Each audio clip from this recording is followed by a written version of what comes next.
তারা হচ্ছে ভারত হচ্ছে হাউস অফ টেরোরিস্ট, জঙ্গিবাদের একটা আস্তানা হচ্ছে ভারত। আমরা যারা safe house of the terrorist, safe house, আমরা যাদেরকে প্রত্যাখ্যান করেছি, ছাত্র নাগরিককে যারা প্রত্যাখ্যান করেছে, ছাত্র নাগরিক যাদেরকে প্রত্যাখ্যান করেছে, ভারত তাদেরকে শেল্টার দিচ্ছে। সুতরাং ভারতের অবস্থানটা আমাদের কাছে স্পষ্ট, বাংলাদেশ যাদের বিপক্ষে, ভারত তাদের পক্ষে।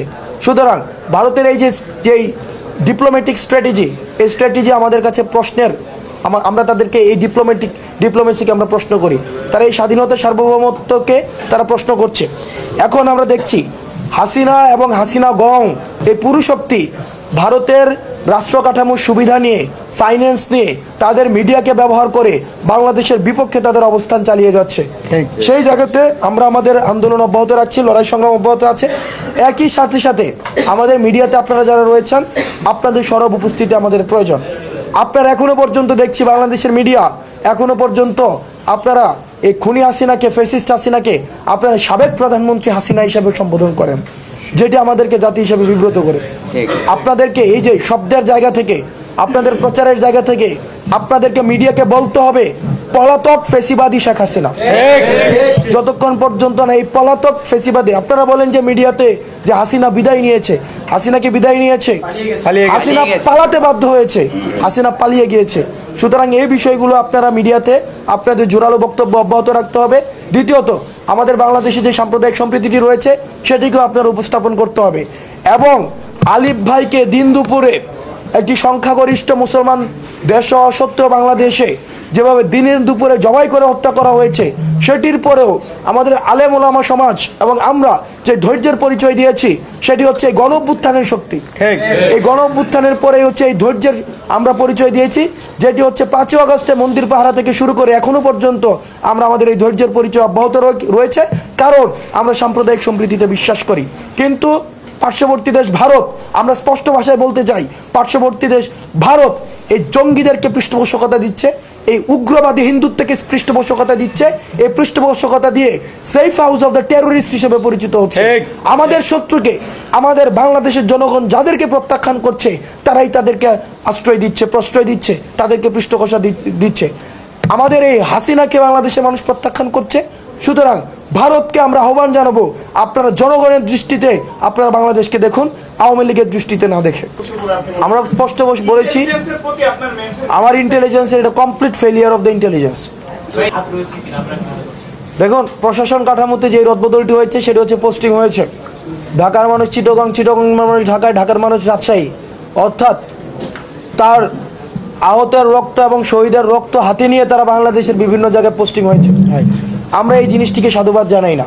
তাদের দৃষ্টান্তমূলক শাস্তি হওয়া উচিত এবং তাদের দ্রুততম সময়ে শাস্তি নিশ্চিত করা উচিত, এবং আমরা তাদেরকে সন্দেহের ঊর্ধ্বে রাখতে চাই না।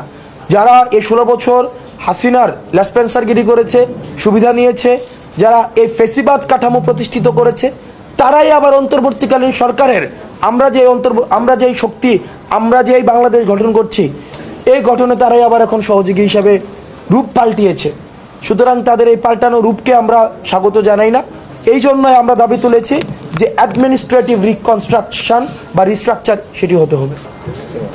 আমরা হচ্ছে রাষ্ট্রের সর্বোচ্চ বৃহৎ স্বার্থকে উপেক্ষা করে কিছু রাজনৈতিক দল, তারা এই রাষ্ট্রের বৃহৎ যেই লক্ষ্য, জনমানুষের আকাঙ্ক্ষাকে বৃদ্ধাঙ্গুলে দেখিয়ে তারা মামলা বাণিজ্য মেতে রয়েছে। তারা মামলা দিচ্ছে, মামলা দিয়ে তারা হচ্ছে সিক্রেট কলে তাদেরকে ডেকে নিয়ে এসে 5 লাখ, 10 লাখ, 20 লাখে দফা রফা করে আবার এই মামলা থেকে বের করে দিচ্ছে। তারাও হচ্ছে প্রকারান্তরে পেসিভভাবে এই বাংলাদেশের শত্রু। তারা এই মামলা বাণিজ্যের মধ্য দিয়ে আমাদের যে লড়াই সংগ্রাম, আমাদের যে ছাত্র নাগরিকের একটা আশা আকাঙ্ক্ষার যে বাংলাদেশ গঠন করার জন্য আমরা লড়াই নেমেছি, সেটির বিপক্ষে তারা এখন অবস্থান নিয়েছে। এবং রাজনৈতিক দলগুলোর কাছে আমাদের আহ্বান জানাবো, আপনারা আপনাদের জায়গা থেকে আপনারা তৃণমূলের নেতাকর্মীদেরকে স্পষ্টভাবে আপনারা বার্তা দিন, যেন করে এই মামলা বাণিজ্যকে তারা হচ্ছে কোনোভাবে প্রশ্রয় না দেয়, বরং যারা প্রকৃতার্থেই এই আওয়ামী ফেসিবাদের পক্ষে ছিল, আওয়ামী ফেসিবাদের পৃষ্ঠপোষকতা দিয়েছে, তাদেরকে যেন মামলায় হচ্ছে অন্তর্ভুক্ত করা হয় এবং তাদের বিচারটি যেন যথাযথভাবে নিশ্চিত করা হয়। ভারতের সাথে বাংলাদেশের যে বিদ্যমান সেই চুক্তিতে বাংলাদেশ যদি চায় শেখ হাসিনাকে ভারত দিতে পারত। এই মুহূর্তে আসলে ভারত যে উস্কানিগুলো নিযুক্তকে দিচ্ছে সেটার উদ্দেশ্য কি আসলে শেখ হাসিনাকে বাংলাদেশে ফেরত পাঠাতে না হয়, সেজন্য কি বাংলাদেশ ভারতের সম্পর্কটা থেকে বৈরী ভাব তৈরির চেষ্টা করছে কিনা? দেখেন, বাংলাদেশ এবং ভারত স্বাভাবিকভাবে এই যে বাংলাদেশকে ভারত দেখতো 8 সিস্টার হিসেবে, যে তাদের 7 সিস্টারের পাশাপাশি বাংলাদেশটা হচ্ছে একটা 8 সিস্টার। আপনারা দেখেন, ভারতের কোনো পার্শ্ববর্তী দেশের সাথে তাদের ভালো সম্পর্ক নেই। তারা মালদ্বীপ থেকে উৎখাত হয়েছে, তারা শ্রীলঙ্কা থেকে উৎখাত হয়েছে, তারা হচ্ছে ভুটান থেকে উৎখাত হয়েছে, নেপাল থেকে উৎখাত হয়েছে, এবং তারা আমার মনে হয় 71 পরবর্তীতে বা 66 পরবর্তীতে সবচেয়ে বড় ভারতের যদি কোনো ফেইলিয়ার হয়ে থাকে সেটা হচ্ছে 24-এ বাংলাদেশ থেকে উৎখাত হওয়া। ঠিক। ভারতকে আমরা বারবার বলছি, তারা যদি মনে করে থাকে তাহলে ভারতের সমস্যাটা কোথায়? ভারতের সমস্যাটা বিষয়টা এমন না আমাদের তাদের সাথে কোনো ধর্মীয় কোনো ধরনের ক্ল্যাশ রয়েছে। তারা এটাকে সবসময় ধর্মীয় অ্যাঙ্গেল থেকে দেখতে চায়। যদি তাদের সাথে কোনো ধর্মীয় ক্ল্যাশই থাকতো তাহলে তাদের সবচেয়ে বড় বন্ধু হতো তাদের পার্শ্ববর্তী দেশ নেপাল। কারণ নেপালে হচ্ছে 81% সংখ্যাগরিষ্ঠ হিন্দু। সুতরাং কিন্তু নেপালের সাথেই তাদের সবচেয়ে বেশি শত্রুতা। তো সুতরাং তাদের সাথে যে আমাদের প্রবলেমের জায়গাটা সেটা হচ্ছে ভারতের আধিপত্যবাদ নীতি। ভারত মনে করে থাকে তাদের আধিপত্যের যে আগ্রাসনের দৃষ্টিতে তারা বাংলাদেশকে দেখতে চায়। সেই জায়গাটিতে আমরা দেখেছি যে আওয়ামী লীগের নীল ডাউন ডিপ্লোমেসি, নতজানু ডিপ্লোমেসি, হাঁটু গেড়ে বসা ডিপ্লোমেসি, অর্থাৎ তার ক্ষমতায় থাকার জন্য, বঙ্গভবনে গণভবনে থাকার জন্য বাংলাদেশকে যদি প্রয়োজন হতো বিক্রি করে দিয়েও হাসিনা এই দিল্লির শাসনকে সে মেনে নিত। যখনই দেখেছে দিল্লি যে এই বাংলাদেশে ছাত্র নাগরিক এই হাসিনার নীল ডাউন পলিসি থেকে আমাদের আই টু আই পলিসিতে আমরা চলে গিয়েছি, তখনই তারা এই পলিসিটাকে তারা মেনে নেয়নি। এখন ভারত যতই চেষ্টা করুক না কেন তার ভারতের আধিপত্য আগ্রাসনকে আমরা হচ্ছে ওয়েলকাম জানাবো, সেটা সেই চিন্তা থেকে তার বের হয়ে আসতে হবে।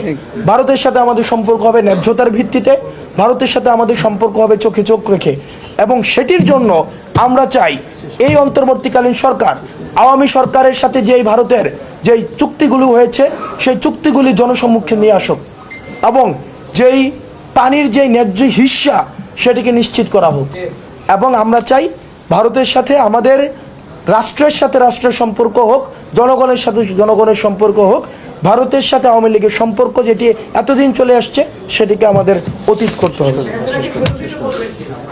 শেখ হাসিনা অবশ্যই বাংলাদেশে আসবে, তবে বিচারের জন্য আসবে। গণহত্যার যে কাঠগড়ায় তাকে দাঁড়াতে হবে, তার বিচার নিশ্চিত করার জন্য হাসিনাকে অবশ্যই ফিরতে হবে। এবং তারা যদি হাসিনাকে ফেরত না দেয় তাহলে আমরা ধরে নেব ভারত হচ্ছে, ইন্ডিয়া হচ্ছে জঙ্গি সংগঠনকে তারা পৃষ্ঠপোষকতা দিচ্ছে। আমরা ভারতকে বলতে চাই, ভারত এখন বর্তমানে হচ্ছে জঙ্গিবাদের একটি আশ্রয়স্থল হিসেবে ভারত পরিচিত হচ্ছে। ভারত জঙ্গিবাদকে পৃষ্ঠপোষকতা দিচ্ছে। Bharat house of terror, house of mafia হিসেবে ভারত পরিচিত হচ্ছে। আপনারা দেখবেন বাংলাদেশে যাদেরকে নিষিদ্ধ করা হয়েছে, যাদেরকে জঙ্গি হিসেবে নিষিদ্ধ করা হয়েছে, ভারত তাদেরকে আশ্রয় দিচ্ছে। আমরা ক্যান্টনমেন্ট থেকে যে 626 জনকে বিদেশে পাচার করে দেওয়া হয়েছে, যারা ভারতে বসে এখনো পর্যন্ত বাংলাদেশ বিরোধী ষড়যন্ত্র করতে চাচ্ছে, এই 626 জনকে যারা সীমান্ত পাড়ি দিয়ে যে প্রশাসন বা যারা দায়িত্বপ্রাপ্ত যারাই ছিলেন, যে 626 জনকে এখন ভারতে সেফ হাউসে পাঠিয়ে দিয়েছেন, তাদেরকে জবাবদিহিতার আওতায় নিয়ে আসতে হবে। তাদেরকে প্রশ্নের আওতায় নিয়ে আসতে হবে তারা কি কারণে এই 626 জনকে বিচারের সম্মুখীন না করে তারা ভারতে পাঠিয়ে দিয়েছে। এবং সুতরাং এই ভারত যাদেরকে আশ্রয় দিচ্ছে তাদেরকে আমরা জঙ্গি হিসাবে দেখি, এবং যেহেতু এই জঙ্গিরা বাংলাদেশের সার্বভৌমত্ব এবং অখণ্ডতার প্রতি হুমকি হিসেবে তারা বিবেচিত হয়, সুতরাং ভারত যদি জঙ্গিদেরকে আশ্রয় দেয়, তাদেরকে পৃষ্ঠপোষকতা করে, তাদেরকে অর্থায়ন করে, তাদেরকে ডিপ্লোম্যাটিকভাবে ফ্যাসিলিটেট করে, তাহলে ভারতের সাথে আমাদের পরবর্তী যে সম্পর্কটি, এই সম্পর্কটি কিন্তু প্রশ্নবিদ্ধ হবে। কারণ আমাদের দেশের অখণ্ডতা এবং সার্বভৌমত্বের হুমকি যারা হয় তাদেরকে ভারত হচ্ছে বন্ধু হিসেবে বিবেচিত করছে। সুতরাং ভারতের রাষ্ট্র কাঠামোকে আমরা বন্ধু হিসেবে বিবেচনা করব কিনা সেটি এখন প্রশ্ন করার সময় এসছে। সুতরাং ভারতের উচিত এই যারা হচ্ছে জঙ্গি তাদেরকে ফ্যাসিলিটেট না করে 5ই আগস্টে জনগণের সিদ্ধান্তে যেই সরকারটি গঠিত হয়েছে, গণ অভ্যুত্থানের যে সরকারটি গঠিত হয়েছে, সেই সরকারের সাথে এবং জনগণের সাথে সম্পর্ক ডেভেলপে জোর প্রদান করা। দ্বিতীয়ত, আমাদের অ্যাডমিনিস্ট্রেটিভ রিফরমেশন প্রয়োজন।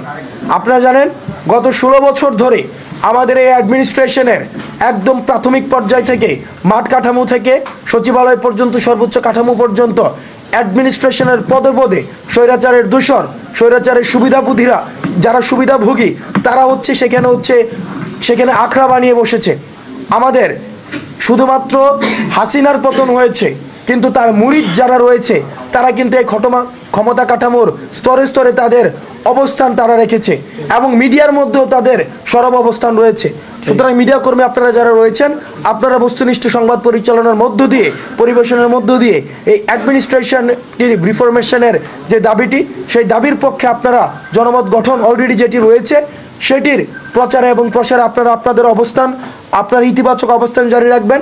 একই সাথে সাথে এই অন্তর্বর্তীকালীন সরকারের দায়িত্ব হবে এই অ্যাডমিনিস্ট্রেটিভ রিস্ট্রাকচারের মধ্য দিয়ে এই ফেসিবাদের যারা দালাল, ফেসিবাদের যারা পৃষ্ঠপোষক তাদেরকে চাকরিচ্যুত করার মধ্য দিয়ে নতুন নিয়োগ সার্কুলার চালু করে যারা ফেসিবাদের পক্ষের শক্তি ছিল, যারা ফেসিবাদের বিপক্ষে শক্তি ছিল, ফেসিবাদের যাদের লড়াই এবং সংগ্রামের যাদের অভিজ্ঞতা রয়েছে এবং মেধার ভিত্তিতে তাদের নিয়োগ কার্যক্রম করে আমাদের এই অ্যাডমিনিস্ট্রেটিভ রিফরমেশন প্রয়োজন। দ্বিতীয়ত, আমরা এই যে আমাদের উপরে হামলা হচ্ছে, এই হামলাতে আমরা ভীতু নয়, আমাদেরকে মারা যায় না, শহীদরা কখনোই মৃত নয় এবং শহীদদেরকে কখনোই মারা যায় না। আমরা কাফনের কাপড় পরে রাস্তায় নেমেছি। সুতরাং বিদেশি ষড়যন্ত্র এবং দেশীয় ষড়যন্ত্র আপনারা যদি মনে করে থাকেন, হাসনাত সার্জিস থেকে শুরু করে আমাদের এই আসিফ নাহিদ থেকে শুরু করে আমাদের সবাইকে আপনারা মেরে ফেলবেন, লক্ষ আসিফ রাস্তায় দাঁড়াবে, লক্ষ সার্জিস রাস্তায় দাঁড়াবে। আপনি একটা হাসনাতকে হয়তো রাস্তা থেকে আপনি একটা মায়ের কুল খালি করে দিতে পারবেন, কিন্তু লক্ষ লক্ষ হাসনাত এখন দাঁড়িয়ে আছে। আপনারা ওই যে আসাদুজ্জামানের কথা ভুলে যায় না। আসাদুজ্জামান খান এই ফেসিবাদের দোষর বলে নাই যে একটাকে মারি আর 10টা দাঁড়ায় যায়। আমরা এই বুলেটকে যারা জয় করেছে সেই তরুণ প্রজন্মকে আপনারা ভয় পান। সুতরাং আপনারা আমাদের উপরে যতই আপনারা এই যে আমরা আক্রমণ করবেন, আমরা তত দ্বিগুণ শক্তিতে আমরা ঐক্যবদ্ধ হব। হাসিনা এবং হাসিনা গং ভারতের রাষ্ট্র কাঠামোর সুবিধা নিয়ে তাদের মিডিয়াকে ব্যবহার করে বাংলাদেশের বিপক্ষে তাদের অবস্থান চালিয়ে যাচ্ছে। তারা বলেন যে মিডিয়াতে যে হাসিনা বিদায় নিয়েছে, হাসিনাকে বিদায় নিয়েছে, হাসিনা পালাতে বাধ্য হয়েছে, হাসিনা পালিয়ে গিয়েছে। পার্শ্ববর্তী দেশ ভারত এই জঙ্গিদেরকে পৃষ্ঠপোষকতা দিচ্ছে, এই উগ্রবাদী হিন্দুত্বকে পৃষ্ঠপোষকতা দিচ্ছে, এই পৃষ্ঠপোষকতা দিয়ে safe house of the terrorist হিসেবে পরিচিত হচ্ছে। আমাদের শত্রুকে আমাদের বাংলাদেশের জনগণ যাদেরকে প্রত্যাখ্যান করছে তারাই তাদেরকে আশ্রয় দিচ্ছে, প্রশ্রয় দিচ্ছে। ভারতকে আমরা আহ্বান জানাবো, আপনারা জনগণের দৃষ্টিতে আপনারা বাংলাদেশকে দেখুন, আওয়ামী লীগের দৃষ্টিতে না দেখে। এই স্ট্র্যাটেজি আমাদের কাছে প্রশ্নের, আমরা তাদেরকে এই ডিপ্লোমেসিকে আমরা প্রশ্ন করি। তারা এই স্বাধীনতা সার্বভৌমত্বকে তারা প্রশ্ন করছে।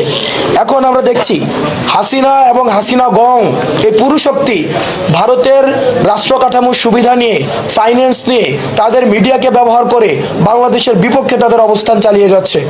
সেই জায়গাতে আমরা আমাদের আন্দোলন অব্যাহত রাখছি, লড়াই সংগ্রাম অব্যাহত আছে। একই সাথে সাথে আমাদের মিডিয়াতে আপনারা যারা রয়েছেন আপনাদের সরব উপস্থিতি আমাদের প্রয়োজন। আপনারা এখনো পর্যন্ত দেখছি বাংলাদেশের মিডিয়া এখনো পর্যন্ত আপনারা এই খুনি হাসিনাকে, ফ্যাসিস্ট হাসিনাকে আপনারা সাবেক প্রধানমন্ত্রী হাসিনা হিসেবে সম্বোধন করেন, যেটি আমাদেরকে জাতি হিসেবে বিব্রত করে। আপনাদেরকে এই যে শব্দের জায়গা থেকে, আপনাদের প্রচারের জায়গা থেকে আপনাদেরকে মিডিয়াকে বলতে হবে পলাতক ফেসিবাদী শেখ হাসিনা। যতক্ষণ পর্যন্ত না এই পলাতক ফেসিবাদী, আপনারা বলেন যে মিডিয়াতে যে হাসিনা বিদায় নিয়েছে, হাসিনাকে বিদায় নিয়েছে, হাসিনা পালাতে বাধ্য হয়েছে, হাসিনা পালিয়ে গিয়েছে। সুতরাং এই বিষয়গুলো আপনারা মিডিয়াতে আপনাদের জোরালো বক্তব্য অব্যাহত রাখতে হবে।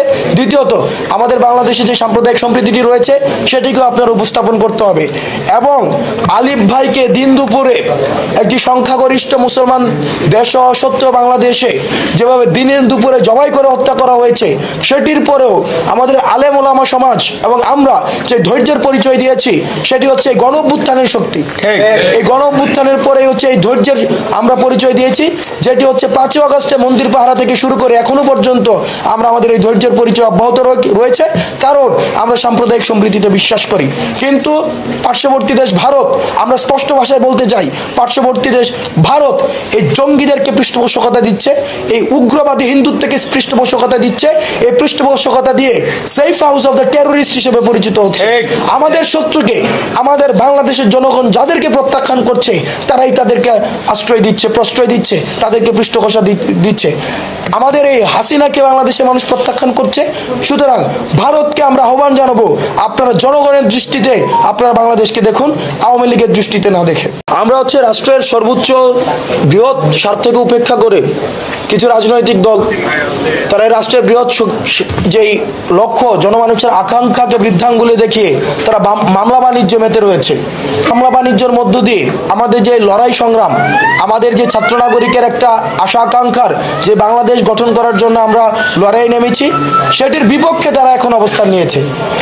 এবং রাজনৈতিক দলগুলোর কাছে আমাদের আহ্বান জানাবো, আপনারা আপনাদের জায়গা থেকে আপনারা তৃণমূলের নেতাকর্মীদেরকে স্পষ্টভাবে আপনারা বার্তা দিন, যেন করে এই মামলা বাণিজ্যকে তারা হচ্ছে কোনোভাবে প্রশ্রয় না দেয়, বরং যারা প্রকৃতার্থেই এই আওয়ামী ফ্যাসিবাদের পক্ষে ছিল, আওয়ামী ফ্যাসিবাদের পৃষ্ঠপোষকতা দিয়েছে, তাদেরকে যেন মামলায় হচ্ছে অন্তর্ভুক্ত করা হয় এবং তাদের বিচারটি যেন যথাযথভাবে নিশ্চিত করা হয়।